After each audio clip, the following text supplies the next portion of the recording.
और इनका पूरा टारगेट है, एक दूध पे एक समझौता हो रहा है इनका बाहर से, और उससे भी पूरा जो दूध की डेयरियां हैं, दूध का पशु पालन किसान है, वो पूरा बर्बाद हो जाएगा एक ही झटके में। एक आम का बड़ा एक बेल्ट वहाँ पे है, 60 जो गांव थे उसकी ज़मीन रिलायंस को अभी दे दी एक बार करके, और वो आम की खेती वहाँ पे करता है। बॉम्बे में रहने वाले लोग आम की खेती गुजरात में करेंगे, वो फ़ायदे में होंगे, और जो उसी गांव का किसान वहाँ पे रह के खेती करता था उसको नुकसान है। तो ये कौन सा फार्मूला है? अभी और गांव की वे ज़मीनें ले रहे हैं, वो अडानी को दे रहे हैं, अभी 7 गांव की ले ली, 8 गांव की और अभी ले रहे हैं, उसके बाद में दूसरी जगह की ज़मीनें ली जा रही हैं। तो ये जो गुजरात मॉडल है पूरे देश में लागू। वॉलमार्ट एक कंपनी आ रही है, वो भी इसी के साथ साथ आएगी, और उसका पहला टारगेट है कि साप्ताहिक बाजार जो रेहड़ी पटरी पे लोग अपना गुजारा करते हैं ये ख़त्म होंगे, और इसमें 4.5 करोड़ लोग हुए हैं, तो वो भी बर्बाद होंगे। आपको उठाने के लिए ना हम नहीं हटने के। गलत फहमी सरकार निकाल दे दिमाग से कि किसान हटेगा। हमने पूरी तैयारी कर रखी है, हमारे भी गांव हैं, हमारे घर हैं भी, हम वहाँ से नहीं हटेंगे। जो लॉकडाउन की गाइडलाइन होगी उसका पालन करेंगे, वहाँ से नहीं हटेंगे। इन्होंने कोई कॉलेज बनाए, कोई सड़कें बनाई, कोई धर्मशालाएँ बनाई, कोई छात्रों के लिए कोई योजनाएं लेकर आए। इन्होंने कौन सा विकास का काम कराया है? इन्होंने तो समाज को फाड़ के उसमें से वोट निकाल लिए, वही कार्ड ये यहाँ पे खिल लगे। आपसे फिर टकैत साहब का मनोबल गिरा कि कभी जान भी जा सकती है? मनोबल गिरता है क्या? जान कोई हम पट्टा लेकर आए कि 40 साल और जिंदा रहना हमें, या 50 साल रहना? भाई कोई परमानेंट वो आया हो तो भाई उसको तो रहेगा। भाई मैं तो अमर होगा, मैं 175 साल भीष्म पितामह की तरह 175 साल जीऊँगा, ऐसे थोड़ा को पट्टा लेकर आया। आंदोलन भी तो राजनीति है ये। हमें देश का भला करना है, और देश का भला सियासी तुष्ट नहीं होगा। अगर सियासी ताकतों से देश का भला होता तो पार्लियामेंट में कानून ना बनते। जो विपक्ष के लोग हैं वे हंगामा काटते, वो हंगामा नहीं देश में। जब देश की पार्लियामेंट सुनी, बहरी और गूंगी हो जाए, वहाँ से आवाज़ ना उठे, तो फिर जनता सड़क से आवाज़ उठाती है, वो आवाज़ सुनाई देती है। ये दिल्ली में वही तो आवाज़ है। लेकिन जब भी ट्रैक्टर आएंगे तो जो लोग पहले ट्रैक्टर लेकर आए, अब उनको टारगेट भी देंगे, वो भी देंगे। आने वाले टाइम पे क्या होगा? ट्रैक्टर से ही तो देश को आज़ादी मिलेगी, देश के किसानों को। ट्रैक्टर ही किसान का टैंक है। अब वो चलाना सीख गया। जो यूथ एक बार ट्रैक्टर लेकर आ गया, वो पूरे देश में डीएम के यहाँ, एसडीएम के यहाँ, ऑफिस पे, विधानसभा पे, पार्लियामेंट पे, वो दिल्ली की चमचमाती सड़कों पर उसने ट्रैक्टर चलाया अब की बार। ਸਤਿ ਸ੍ਰੀ ਅਕਾਲ ਦੋਸਤੋ, ਮੈਂ ਗੁਰਪ੍ਰੀਤ ਕੋਟਲੀ ਤੇ ਇਸ ਵਕਤ ਹੈ ਬੰਗਾਲ ਦੇ ਵਿੱਚ ਮੌਜੂਦ ਆਸਨਸੋਲ ਦੇ ਵਿੱਚ ਜਿਹੜੀ ਹੁਣੇ ਅੱਜ ਟਕੈਤ ਸਾਹਿਬ ਦੀਆਂ ਜਿਹੜੀਆਂ 4 ਤਾਬੜਤੋੜ ਜਨ ਸਭਾਵਾਂ ਨੇ। ਟਕੈਤ ਸਾਹਿਬ ਸਤਿ ਸ੍ਰੀ ਅਕਾਲ। ਸਤਿ ਸ਼੍ਰੀ ਅਕਾਲ ਜੀ ਮਹਾਰਾਜ ਜੀ। ਸਰ ਇੱਕ ਮਿੰਟ ਤਾਂ ਐਂ ਲੱਗਦਾ ਵੀ ਜਿਹੜੀ ਮੋਦੀ ਸਾਹਿਬ ਦੇ ਵਿੱਚ ਤੇ ਟਕੈਤ ਸਾਹਿਬ ਦੇ ਵਿੱਚ ਦੌੜ ਲੱਗੀ ਪਈ ਆ, ਜਿੱਥੇ ਮੋਦੀ ਉੱਥੇ ਟਕੈਤ। नहीं, हम तो गुजरात भी गए थे। अब नहीं, हम तो पूरे देश भर में जा रहे हैं, और जहाँ पे भी मीटिंग लगती है जाते हैं, और पूरे देश में प्रॉब्लम है। हम तो करीब 15-16 स्टेट में जा लिए अब तक। यहाँ पे भी 2-3 बार आ गए। यहाँ पे 15-16 ਸਟੇਟ ਦੇ ਵਿੱਚ ਤੁਸੀਂ ਗਏ ਹੋ। ਲੋਕਾਂ ਦੇ ਖੇਤੀ ਕਰਨ ਦਾ ਢੰਗ ਵੱਖਰਾ ਹੈ। ਲੋਕਾਂ ਦਾ ਜਿਹੜਾ ਹੈਗਾ, ਕਿਸਾਨਾਂ ਕੋਲ ਜ਼ਮੀਨਾਂ ਦੀ ਜਿਹੜਾ ਹੈਗਾ ਬੰਤਰਾ ਅਲੱਗ ਹੈ, ਉਹਨਾਂ ਕੋਲ ਟੁਕੜੇ ਜ਼ਮੀਨ ਦੇ ਜੋ ਉਹਨਾਂ ਕੋਲ ਹੈਗੀ ਹੈ ਉਹ ਅਲੱਗ ਹੈ। ਕਿਵੇਂ ਸਮਝਾਉਣੇ ਆ ਸਾਰੇ ਕਿਸਾਨਾਂ ਨੂੰ किसान आंदोलन बारे? देखो, किसान आंदोलन का ये है कि आंदोलन देश में चला हुआ है। ये 3 कानून नहीं है। कानून तो इसके अलग भी बहुत से कानून लेकर आ रहे हैं। 3 कानून ये हैं जिस पे आंदोलन शुरू हुआ, और एमएसपी पे गारंटीड कानून बने, ये बड़ी डिमांड के साथ में आए। बिजली अमेंडमेंट बिल 2020 वो एक आ रहा है, वो इन्होंने कहा है कि हम उसको वापसी ले लेंगे। सीड बिल आ रहा है एक अभी, वो हाउस में रखा हुआ है, जैसे ही पार्लियामेंट होगा, अगर मूवमेंट कमज़ोर होगा तो लेकर आ रहे हैं ये।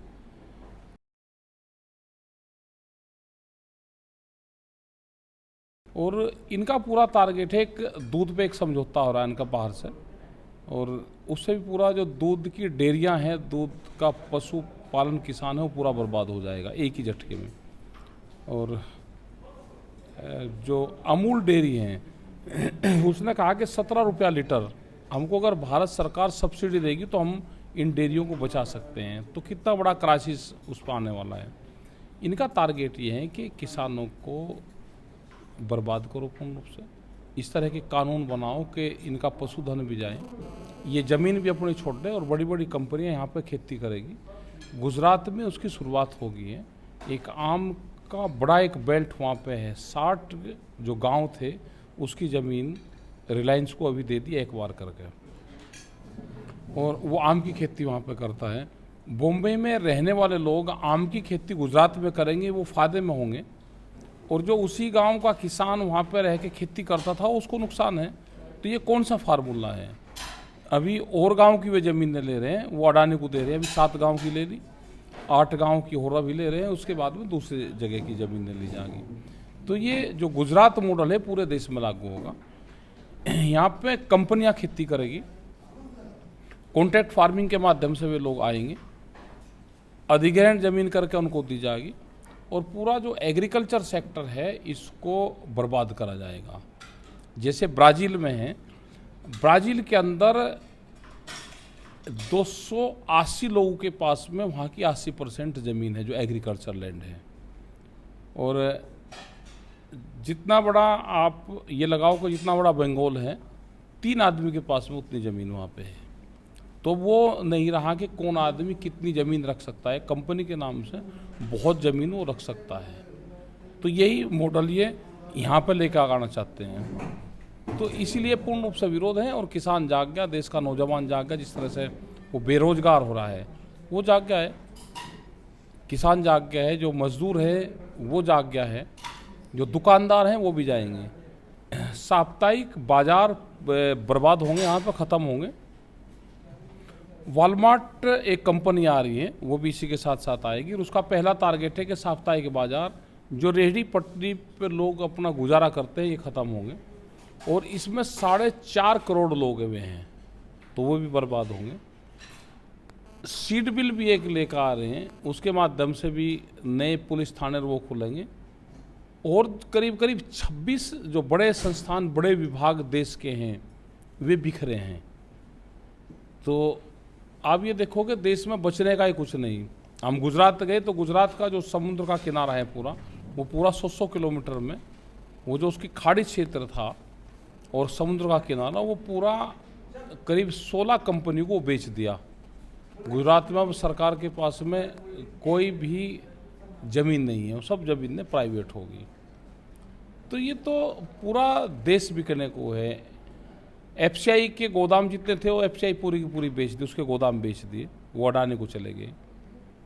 तो अगर देश को बचाना है तो नौजवान को और आम जनता को अब सड़कों पर निकलने का टाइम आ गया।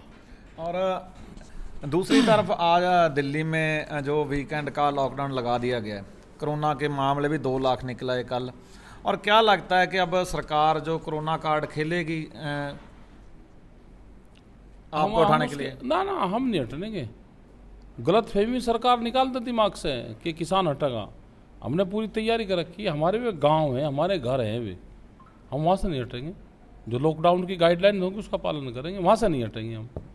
क्योंकि डॉक्टर हर्षवर्धन ने बोल दिया कि सब बोल दो, क्या अब दिल्ली से हटा कहीं विदेश भेजेंगे इनको? क्या ये गारंटी देते हैं अगर ये वहाँ से किसान हट जाएंगे तो देश में से कोरोना ख़त्म हो जाएगा?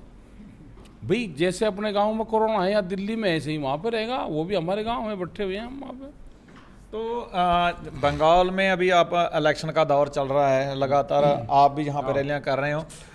क्या लगता है यहाँ पे बीजेपी जहाँ भी जाती है, जहाँ पे यहाँ मैंने भी देखा जहाँ पे उनका फूल का निशान है वहाँ पे एक धार्मिक चिन्ह भी लगा देते हैं। क्या लगता है कि इनकी ये जो पाड़ो और राजू करो की नीति चलती रहेगी? ये तो चलती रहेगी, इसी पे ही करे। ये कोई विकास की इशू पाए यहाँ पे, इन्होंने कोई कॉलेज बनाए, कोई सड़कें बनाई, कोई धर्मशालाएं बनाई, कोई छात्रों के लिए कोई योजनाएं लेकर आए। इन्होंने कौन सा विकास का काम कराया है? इन्होंने तो समाज को फाड़ के उसमें से वोट निकाल लिए, वही कार्ड ये यहाँ पे खेल रहे।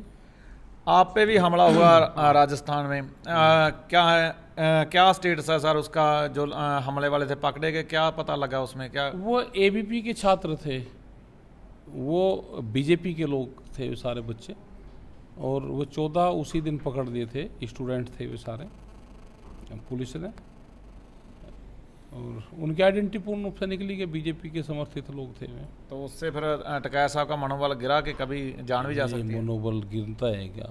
जान कोई हम पट्टा लेकर आए कि 40 साल और जिंदा रहना हमें या 50 साल रहना? भाई कोई परमानेंट वो आया हो तो भाई उसको तो रहेगा। भाई मैं तो अमर होगा, मैं 175 साल भीष्म पितामह की तरह 175 साल जीऊँगा, ऐसे थोड़ा को पट्टा लेकर आया। तो यहाँ पे भी सीआरपीएफ ने भी 4 लड़कों को गोली मार दी। यहाँ पे काफ़ी लोकल मीडिया में, सोशल मीडिया में और बंगाल के लोकल मीडिया में बड़ी चर्चा है। इसको कैसे देख रहे हैं डेमोक्रेसी में? ये तो वहीं हमको पता चल गया था कि वहाँ पे जो अल्पसंख्यक लोग यहाँ पे है उनको वोट नहीं गिरने दी जा रही थी। वे वहाँ पे रोड़ा रुका कर रहे होंगे कि भाई हमारा वोट का अधिकार है, हमको डालने दो, तो उसलिए कोई झगड़ा दिखा के उनको फायरिंग करी, उन पर गोली लगी उनको। मई में आप संसद की तरफ मार्च करने जा रहे हो, अभी उसका रूट प्लान क्या है? जहाँ भी 17 तारीख की मीटिंग के बाद कुछ अभी 17 तारीख में मीटिंग करेंगे, तय करेंगे कि उसका क्या, कैसे उसका प्लान बनाना है। क्या लगता है यदि क्या जो बंगाल के और 5 स्टेटों के जो नतीजे हैं उनका असर जो आपके आंदोलन पे भी पड़ेगा? यहाँ से अगर ये हार के चले जाते हैं तो जल्दी समझौता कर लेंगे, जीत के चले गए तो 10 दिन और ज़्यादा टाइम लेंगे, ये लेंगे। यदि टिकैत साहब देखा जाए जितना इतनी दूर प्रभाव नहीं है, लेकिन यूपी और पंजाब के चुनाव आ रहे हैं, बिल्कुल सिर पे आ गए हैं। यूपी में यदि बीजेपी चली गई तो उनको पता, यदि बंगाल में हार गए और फिर तो आप कह रहे हो कि क्योंकि यूपी का चुनाव है तो कुछ ना कुछ करना ही पड़ेगा किसानों के साथ। क्या फिर ऐसा है कि टिकैत साहब यदि ये मानते नहीं है बीजेपी तो यूपी के चुनाव में भी आप फिर पूरी सक्रिय भागीदारी से इनको बाहर निकालने के लिए कहेंगे? हर आंदोलन तो हम करेंगे, आंदोलन तो है हमारा वो। क्या आने वाले टाइम में इलेक्शन भी लड़ सकते हैं? ना, इलेक्शन नहीं लड़ते, यूपी से नहीं लड़ना? ना ना।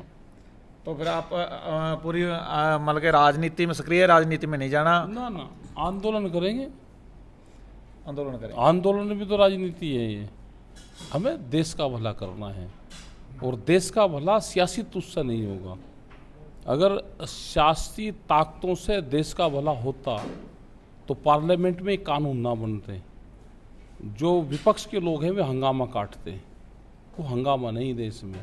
जब देश की पार्लियामेंट सुन्नी, बहरी और गूंगी हो जाए, वहाँ से आवाज़ ना उठे, तो फिर जनता सड़क से आवाज़ उठाती है, वो आवाज़ सुनाई देती है। ये दिल्ली में वही तो आवाज़ है। सांसद की तरफ जाते हैं, 26 जनवरी से क्या क्या सीखा है और इस बार फूक फूक के पैर रखने का इरादा है सांसद की तरफ? 26 जनवरी तो बहुत कुछ सीखा। 26 जनवरी में 3.5 लाख ट्रैक्टर आए और 25 लाख आदमी आए और शांतिपूर्ण तरीके से अपने घर चले गए। इनके जो चक्रव्यूह बना था उसमें से निकल के गए। तो हमको तो बहुत सीखा। जिस दिन अब की बार दिल्ली में आएंगे ट्रैक्टर के साथ में, तो उस दिन तो फिर होएगा पूरा काम। क्या सांसद को घेर भी सकते हो? अब की बार नहीं, अब की बार तो पैदल का है, अब की बार ट्रैक्टर नहीं अभी। लेकिन जब भी ट्रैक्टर आएंगे तो जो लोग पहले ट्रैक्टर लेकर आए अब उनको टारगेट भी देंगे, वो भी देंगे। आने वाले टाइम पे क्या होगा, ट्रैक्टर से ही तो देश को आज़ादी मिलेगी, देश के किसान को। ट्रैक्टर ही किसान का टैंक है। अब वो चलाना सीख गया। जो यूथ एक बार ट्रैक्टर लेकर आ गया, वो पूरे देश में डीएम के यहाँ, एसडीएम के यहाँ, ऑफिस पे, विधानसभा पे, पार्लियामेंट पे, वो दिल्ली की चमचमाती सड़कों पर उसने ट्रैक्टर चलाया अब की बार। क्या आप 15 स्टेटों में गए हो, लास्ट क्वेश्चन है, और क्या उनमें से आपने प्रचार भी हो गया? पहले तो कहते थे ये पंजाब का आंदोलन है, फिर यूपी का, पश्चिमी यूपी का, हरियाणा का। अब क्या सरकार अंदर खाते टिकैत साहब को अप्रोच भी करते कि टिकैत साहब आप इसका चेहरा हो, थोड़ा मोटा कर लो और चले? हमें से नहीं, हमारे तो जो भी बात उनकी होगी संयुक्त मोर्चे से बात होगी। हमारा ऑफिस भी वही है और हमारे पंच भी वही हैं और हमारे मंच भी वही हैं। जो भी उनको बात करनी है वहाँ पर बात करेंगे। तो यहाँ पे चुनाव है, बीजेपी का मुकाबला किससे लगता है आपको? हमें नहीं पता किससे लगता है भाई। तो और ममता बनर्जी के बारे में कुछ लोग बताते हैं? तो ममता तो ठीक है, अकेली है, लड़ रही इनके साथ में, ठीक। हाँ, एक बहादुर है। बहादुर है। हाँ, और बंगाल वैसे दुर्गा पूजा भी करता है, और दूसरे तरफ सारे योगी आपके, क्योंकि आप आए हो तो फिर आपका साथी योगी साहब तो आना ही है क्योंकि आपके चीफ मिनिस्टर हैं, तो सारे इतने लोगों से एक लेडी से क्यों लड़ रहे हैं? लड़ रहे हैं भैया, तो जब खराब आदमी होते हैं तो वे लड़ाई भिड़ाई में ही गरक रहे हैं। तो बीजेपी है, उन्हें ये चाहता है कि बंगाल हम जीत जाए तो हम फतह हो जाएगा, क्योंकि बंगाल के रास्ते जब ईस्ट इंडिया कंपनी आई थी तो बंगाल के रास्ते आई थी। तो ये और कंपनी को भी लाना चाहते हैं बाहर से, इनका ये बंगाल को शुभ मानते हैं। ये अगर बंगाल जीत जाएंगे तो यहाँ पे बाहर की कंपनियाँ और आ जाएगी और हमारा उद्धार हो जाएगा। जैसे अंग्रेजों ने राज करा, हम ऐसे ही राज करेंगे यहाँ पे 200 साल तक। तो आप हाड़ी का सीजन है, कणक लोग काट रहे हैं, क्या कहना चाहोगे जो आपको देख रहे हैं यूथ जो दिल्ली की सड़कों पे अभी तक नहीं पहुंचा, क्या कहना चाहेंगे उनसे? अपनी कणक काटो, उसको घर में डाल लो, और 3 तारीख के बाद में, क्योंकि सरकार भी 3 तारीख के बाद में दिल्ली आ जाएगी और किसान भी अपना 3 तारीख के बाद में दिल्ली की तैयारी कर लें। मोर्चे और लगाने पड़ेंगे, जनसंख्या बढ़ाने जो अभी घट रही है, अभी कणक काटने जा रही है। हमने भी सबको कह दिया कि अपना खेत का काम करो, क्योंकि सरकार भी बंगाल और चुनाव में बिजी है। तो 13 तारीख तक किसानों को भी वो फिर ये अपना काम करता रहे और आंदोलन पर ध्यान दे। 3 तारीख के बाद में फिर आ जाए। Thank you sir. Thank you.